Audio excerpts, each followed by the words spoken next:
Now let's begin, inshallah ta'ala, with a little bit of a discussion on the wording of the surah from the beginning. اقرأ باسم ربك الذي خلق.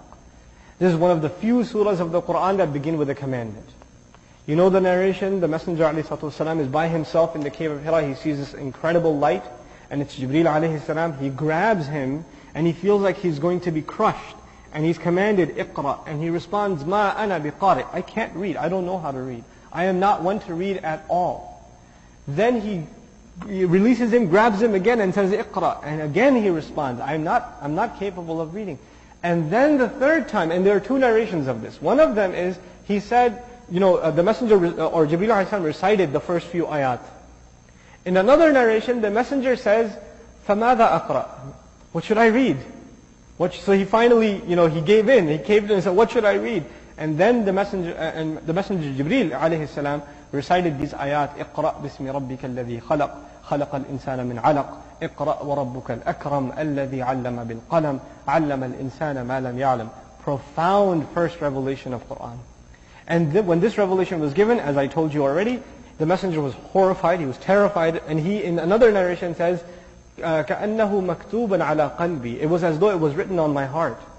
I felt as though the revelation that was given was written on my heart. So anyway, he rushes back, he asks that a blanket be put over him, he fears for his life, and all of this, the narration goes forward. But now let's look at the language itself. What did Allah choose to say to His Messenger? What were the first words chosen?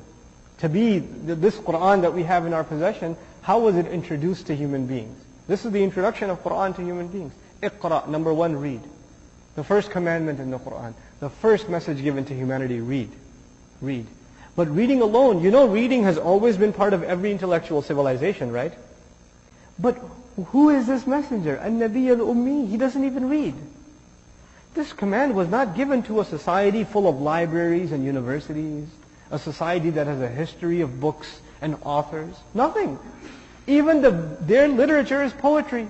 And even their poetry is barely written, it's just memorized. There's not even, you go to the library and find Arabic poetry is written in the Islamic era. It wasn't even written much before then, subhanAllah. And in this society, Allah Azza wa Jal gives the commandment of reading. Not only is the Messenger himself ummi, the vast majority of people in that society were not read. They were not read. And this is part of the miracle of the Qur'an.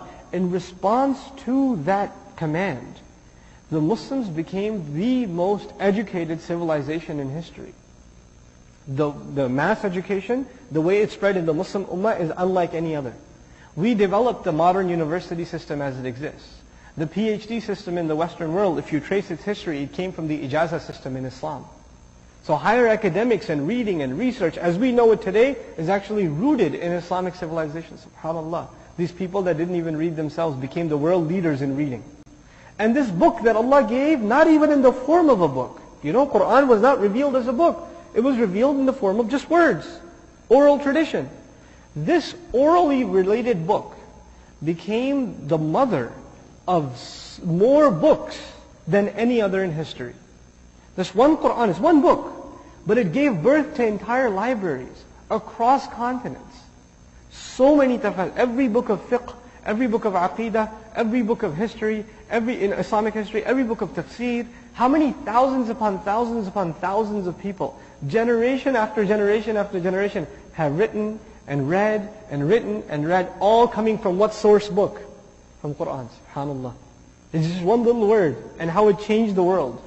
How it changed the entire world around. It's a